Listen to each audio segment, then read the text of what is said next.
My in-laws' family dumped my sister-in-law, who's now mute and bedridden, on me and went on a vacation to Hawaii. Right before they left, my husband, Jack, said, "Taking care of her is your job. Don't slack off." The moment Jack and his family left the house, my sister-in-law sat up and said, "Okay, let's get going too." I'm Lisa, 29 years old. As a teenager, I dreamed of becoming a pop star, but eventually realized it was a fleeting dream. And before I knew it, I was in my late 20s.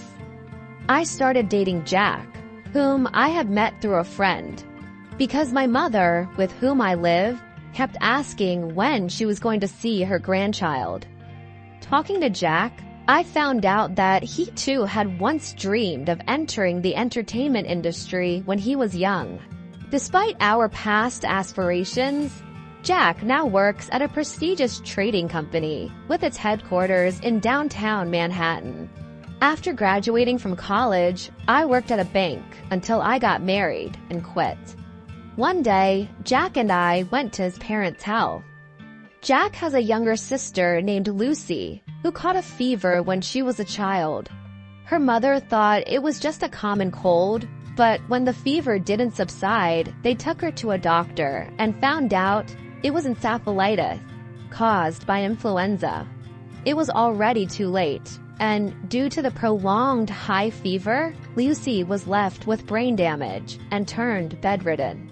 Furthermore, the high fever left lingering effects on the part of her brain that controls speech, leaving her unable to speak. My mother-in-law was the one who took care of Lucy for the most part. For some reason, Lucy and I got along well, and I always looked forward to visiting Jack's family. Lucy couldn't converse verbally, so she used sign language. After becoming close with Lucy, I naturally picked up sign language as well.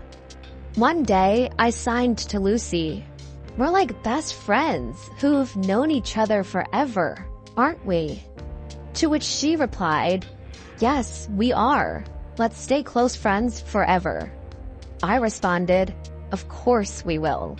However, my mother-in-law, who is the complete opposite of Lucy, was always sarcastic towards me. Jack and I live in a condo about a 30-minute drive from his parents' house. But occasionally, my mother-in-law would drive over unannounced and start nitpicking on me. "Jackie's shoes are filthy. If a man's shoes are dirty, it reflects poorly on his work.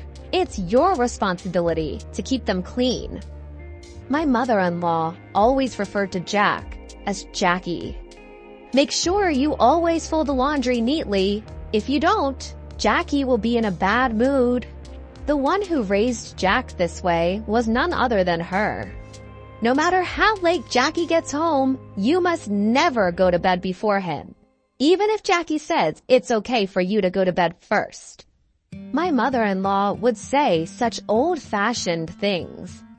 Jack, while we were dating and initially after we got married, was very kind and never disagreed with me.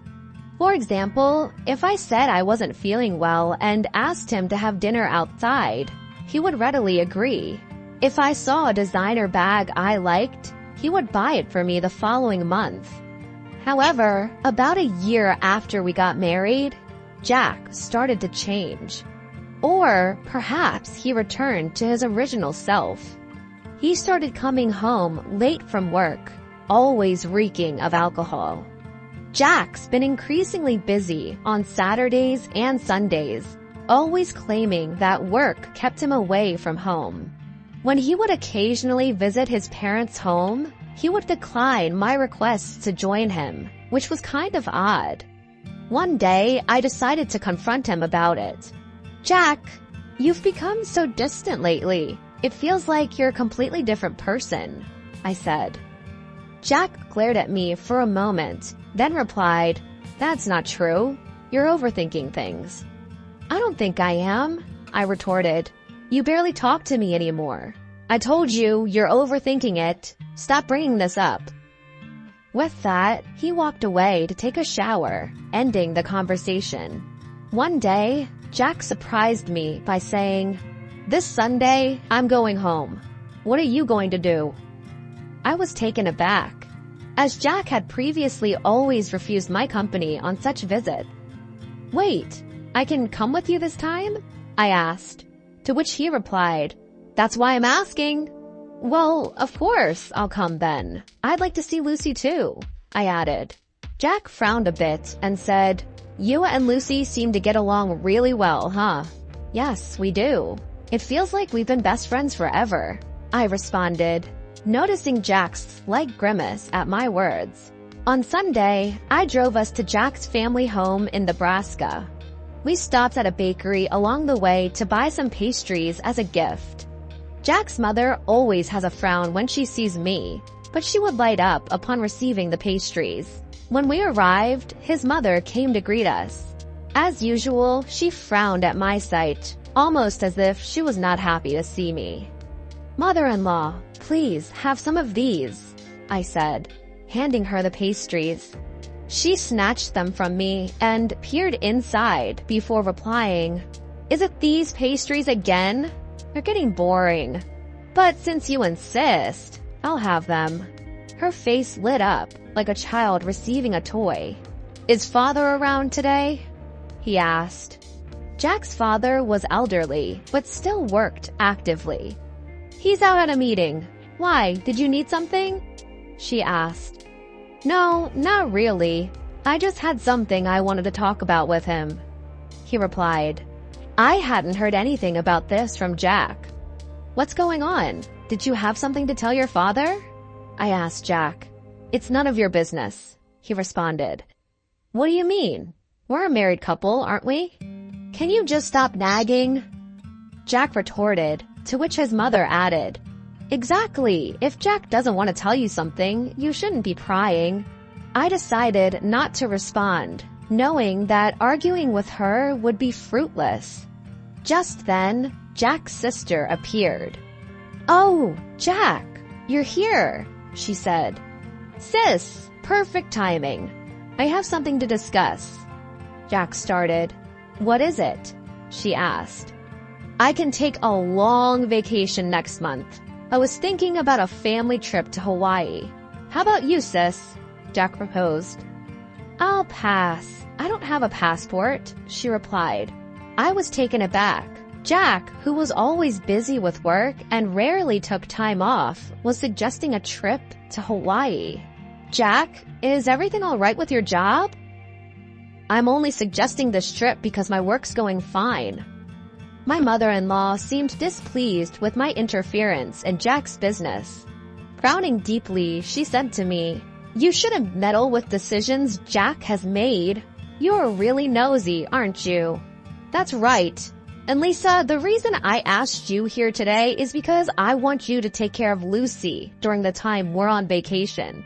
I was momentarily taken aback. But then I realized that staying here with Lucy would be much more enjoyable than going on a trip to Hawaii with my mother-in-law. "Okay, I will take care of Lucy. But if that was the case, you didn't need to bring me all the way here to tell me that, did you?" "I figured if I told you in front of my mother, you'd understand quicker," Jack replied. He must have assumed I'd resist when I found out I couldn't go to Hawaii. And if I did, he wanted my mother-in-law to forcefully convince me. It was clear to me that this was his intent. I was left feeling dumbfounded and left the room to head to Lucy's room. Lucy looked delighted to see me. "It's been a while. How have you been?" "I'm good. What brings you here today?" Jack asked me to come with him to our parents' house, so I did. But it's strange. Before, whenever Jack came here, he used to tell me I couldn't come along. My brother is definitely hiding something. He's always been secretive. So, apparently, he's going to Hawaii next month. But I'll be staying back. I think that's better, though. As I said this with a smile, Lucy also replied with a grin. "In that case, you should come over and stay here." "Sure, I'll do that." After that, Lucy and I had a great time chatting. I always wondered why Lucy and my mother-in-law were so different. About an hour later, Jack came to get me, and we headed home. At that time, Lucy gave me a slight wink. She revealed a shocking truth and an even more shocking plan to me. A month later, on the day of the Hawaii trip, Jack and I went to his parents' house. Although I wasn't going to Hawaii, I brought my luggage to stay at my in-laws for a week with Lucy. I took the luggage to Lucy's room. "It's finally happening," Lucy said, flashing a playful grin. When I returned to the living room, everyone going to Hawaii was already there. It seemed that Jack's father wasn't going, as he wasn't present. As the departure time neared, the entire family, with Jack's voice rising above the rest, chimed in. "Taking care of Lucy is your job. Don't slack off." And even my mother-in-law added, "Please get along well with Lucy. It's better for you to stay here, isn't it? If anything happens to Lucy, it's all your fault. We'll hold you responsible." It was absurd for someone who was about to abandon their immobile sister for a vacation in Hawaii to say these words. But I did not react at all. It didn't matter what Jack said. I wasn't in the mood to see them off, so I returned to Lucy's room. It was at that very moment. Lucy sprang up energetically from her bed and called out to me. "Come on, let's get going." This echoed a conversation we'd had just the other day when Lucy confessed, "You know, I can actually walk." And with walking came the ability to converse. "Since when?" I asked. "Since last year, I suppose." "Why have you been hiding this from the rest of the family?" With that, Lucy began sharing an unexpected tale. "Actually, my father and mother are both remarried.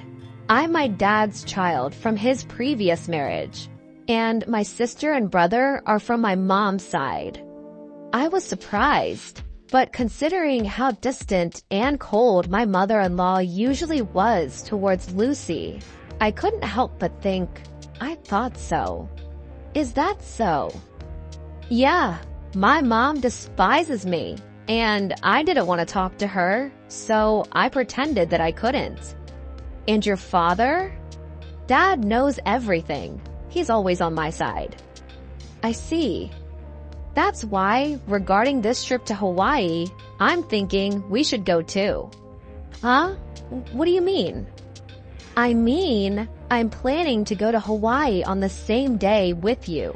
We'll even stay at the same resort," Lucy said, with a sparkle in her eye, which caught me completely off guard. "What? I'd be thrilled to go to Hawaii with you, Lucy. But do you even have a passport?" "Of course. I secretly got my passport last month.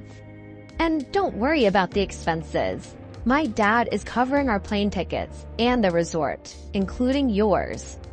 "I see. I'm really looking forward to this." And that's how we ended up here today.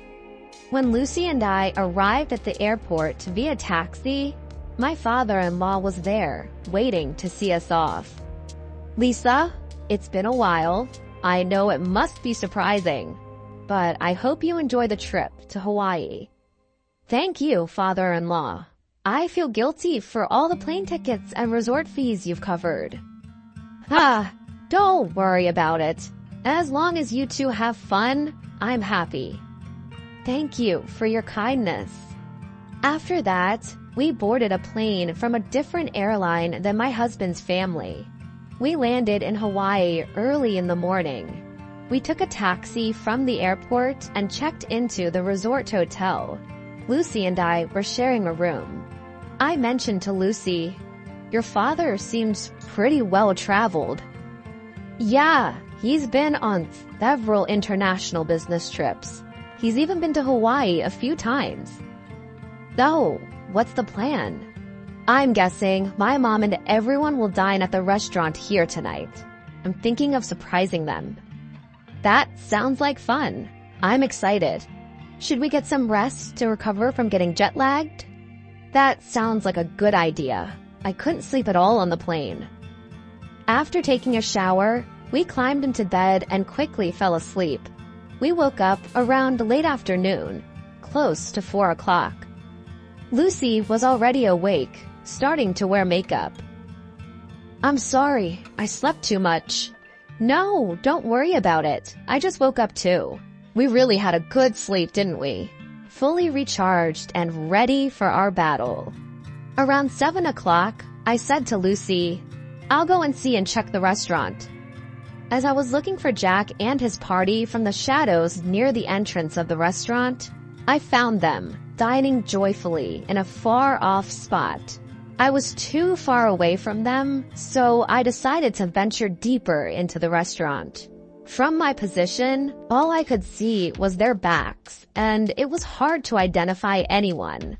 But I spotted the back of a young woman that I didn't recognize. There wasn't any such woman when they had left Jack's parents' house. Upon seeing this, I was taken aback, nearly letting out a loud gasp, but I managed to suppress it. When I strained my ears, I could intermittently hear Jack and my mother-in-law's voices. I'm glad it's not that woman today. Yeah, I really drew the short straw. She's tainted my family record. If only we had an elegant daughter like her from the start. I want to divorce her and start fresh soon.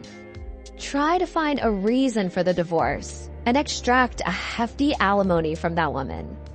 Even without a cause for the divorce, it's fine. I can fabricate as many as I want. She's so bad that I want to throw her in the trash.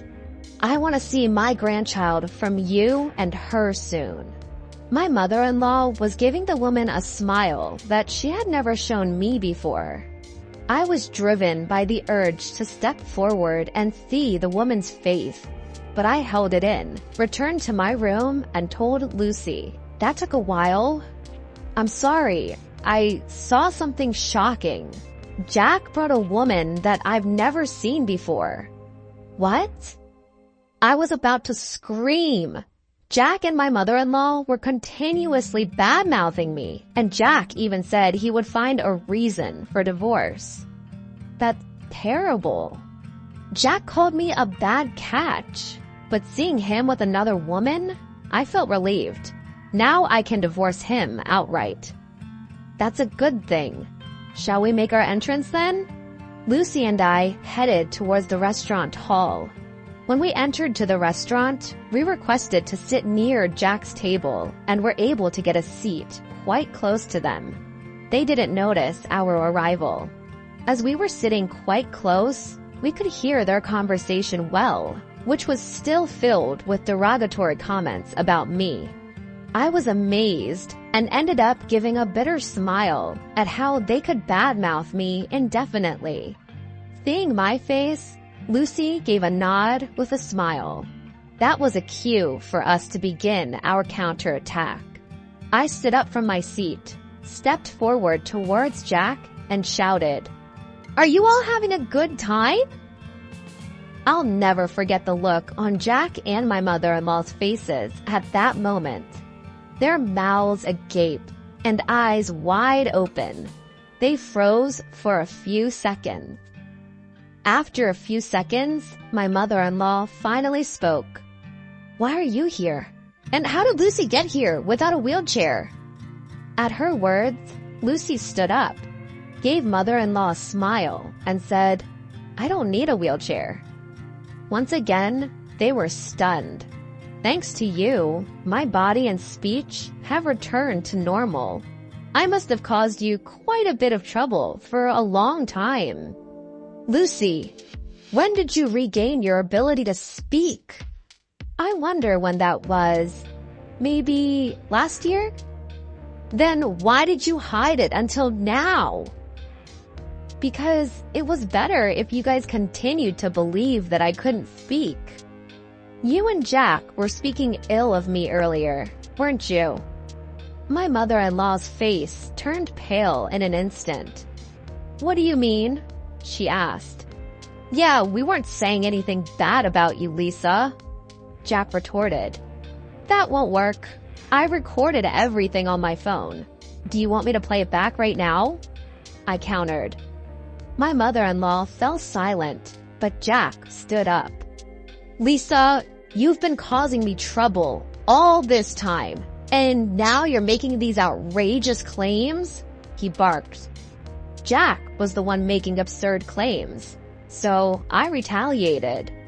Once I returned back home, I'll immediately contact my lawyer to initiate our divorce procedure. You can't deny the fact that you're on a vacation abroad with another woman. Plus, you described getting with me as drawing a blank lottery ticket, so I expect you to demonstrate sincerity by paying a hefty compensation for that comment, I declared. At my words, my mother-in-law seemed to acknowledge her defeat, and her attitude abruptly changed. "Lisa, dear, I really like you. Please, try to get along with Jack. This woman is not involved with Jack," she pleaded. "I'm sorry, but I can't do that. Since I am a blank lottery ticket, I cannot live with Jack. Please enjoy your time with this woman. Oh, and I might also seek compensation from her. Isn't that exciting?" I smirked. The woman in question turned pale and began to tremble upon hearing my words. Unfazed by the public gaze, Jack fell to his knees and pleaded, "Lisa, I beg you, don't make this a big deal. My company has strict rules about this," he implored. "What's that? You don't sound sorry at all," I replied. Jack appeared taken aback, then tried again. "Lisa, I beg you, forgive me. If my company finds out, I'll lose my job," he confessed. "Though your please sounds better now. I will never forgive you. You are married, and yet here you are on an overseas trip with another woman," I said firmly. Upon hearing my words, my mother-in-law also fell to her knees next to Jack, pleading, "Please, forgive my son," she implored, tears streaming down her face. By this time, all the other customers were watching us, and the restaurant manager started walking towards our table. Seeing this, I got up and said, "Well, Lucy and I will head back to our room. You all enjoy your Hawaiian vacation. I guess things will get a bit difficult when you get back home." Hearing this, Jack, crying, shouted at the top of his lungs, "Please forgive me. I can't afford to pay any compensation." At his loud outburst, the restaurant manager frowned, instructed something to a nearby staff member, and then briskly told Jack something. It was a polite way of telling him that he was disturbing the other guests and needed to leave.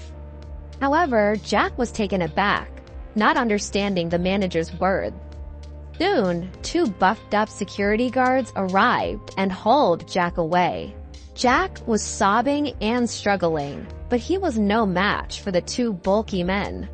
My mother-in-law and the woman were dumbfounded, unable to utter a word. While Lucy and I were also surprised by the turn of events, I thought Jack got what he deserved. A week later, Lucy and I returned home. Jack was quickly released and seemed to have returned to his room. However, I later heard that he had been in a state of shock since returning to his room and had kept to himself until the end of the trip. The day after I returned home, I went to the law firm where my old college friend worked to request for a divorce proceeding. Unfortunately, my friend was not present, but a female lawyer was assigned to me, who was very easy to talk to, and I was able to explain everything that had happened. After listening to my story, she assured me that a divorce was possible, that I could claim alimony, and that she would investigate the woman who was with Jack in Hawaii before determining whether I could claim alimony from her as well. A month later, the female lawyer contacted me and informed me that it had been proved that Jack had been dating the other woman for about 6 months. Hence, She said it was possible for me to demand alimony from this woman too. I requested the female lawyer, please squeeze as much alimony as you can from Jack and his woman. She smiled and nodded. 2 months later, I was officially divorced, and into my bank account was deposited the alimony from the two. I mumbled as I saw the amount. And that's karma for calling me a blank lottery ticket. 3 months later, Jack and my mother-in-law suddenly visited my place. Despite it being only 3 months, they had lost a lot of weight and looked completely haggard. I asked them, "What do you want? I want to see your faces." Jack replied in a thin voice, "I'm sorry. Could you lend me some money? I've lost my job and the woman ran away. I don't even have money for food." My mother-in-law also spoke in a whisper, "I've divorced my husband too. I don't have money. Please, I beg you." My mother-in-law was in tears. I responded, "Too bad. I have absolutely no obligation to help you, and even if I did, I would never help you guys out. Now, please leave."